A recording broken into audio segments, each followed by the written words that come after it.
সরকারি হাসপাতালে দেখা দিয়েছে জলাতঙ্ক প্রতিরোধী ভ্যাকসিনের ভয়াবহ সংকট।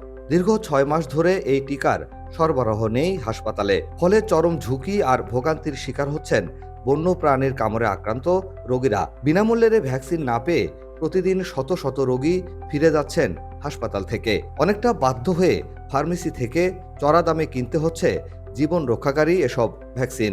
আমার মেয়ের হয়েছে বিড়ালের হাতে কামড় দিয়েছে। চারজন মিলে হচ্ছে একসঙ্গে ইয়া করে হচ্ছে আমি বললো কিংবা একা কিনে আইনা হচ্ছে দিলে দিয়ে যাবে। খরচ হলো করার কিছু না, যেহেতু ইমার্জেন্সি লাগবেই। মেডিকেলের সাপ্লাই থাকলে হয়তো ভালো হতো আমাদের জন্য। আমি আসছি দুয়ার ইউনিয়নে থেকে, মানে রাজশাহী হলো ভ্যাকসিন দেওয়ার জন্য। আমার দুইটা মেয়েকে নিয়ে আসছি। দুইটা মেয়ের হলো বিলারে কামড় দিয়েছে, আমি ভ্যাকসিন পাচ্ছি না, এখন তাই বাড়িতে চলে যাচ্ছি। এখানে আসছি গত 4 মাস থেকে নাকি ভ্যাকসিন না এটা বলছে, এখন আমাদেরকে কিনে ভ্যাকসিন দিতে হবে এটা বলছে আর কি। আমাকে কিনতে বলছে, বাইরে দোকান থেকে কিনে নিয়ে আসলাম আর কি। এমন ভয়াবহ চিত্র রাজশাহী মেডিকেল কলেজ হাসপাতালের। কর্তৃপক্ষ বলছেন প্রতিদিন গড়ে 300 জন রোগী আসছেন এই টিকা নিতে, কিন্তু সরকারিভাবে সরবরাহ না থাকায় হতাশ হয়ে ফিরে যেতে হচ্ছে রোগীদের। তবে কবে নাগাদ ভ্যাকসিনের সরবরাহ স্বাভাবিক হবে তার দিনক্ষণ জানা নেই এই কর্মকর্তার। গত 6 মাস ধরে আমাদের সরকারিভাবে যে জলাতঙ্ক প্রতিরোধক টিকা সরবরাহ করা হয় সেটি সম্পূর্ণরূপে বন্ধ রয়েছে।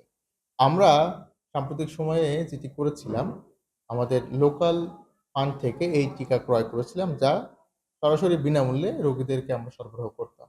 দুঃখের বিষয় হলো আমাদের সেই লোকাল ফান্ড থেকে ক্রয় করা টিকার পরিমাণও শেষ হয়ে গিয়েছে। তাই আমরা একেবারেই কোনো টিকা, অর্থাৎ সরকারিভাবে বিনামূল্যে কোনো টিকা এই সাধারণ রোগীর মধ্যে আর প্রদান করতে পারছি না। এবং কর্তৃপক্ষের মাধ্যমে আমরা যতটুকু জানি এই টিকা আদৌ কবে পাওয়া যাবে তার কোনো সুনির্দিষ্ট জবাব তারা আমাদেরকে দিতে পারেনি। চিকিৎসকদের মতে জলাতঙ্ক রোগ ধরা পড়লে এর কার্যকরী কোনো চিকিৎসাই নেই, ফলে মৃত্যু অনিবার্য। বিপর্যয় ঠেকাতে দ্রুত কার্যকরী ব্যবস্থা নেয়ার তাগিদ স্বাস্থ্য সংশ্লিষ্টদের। তোফায়েল হোসেন, বাংলা নিউজ 24, রাজশাহী।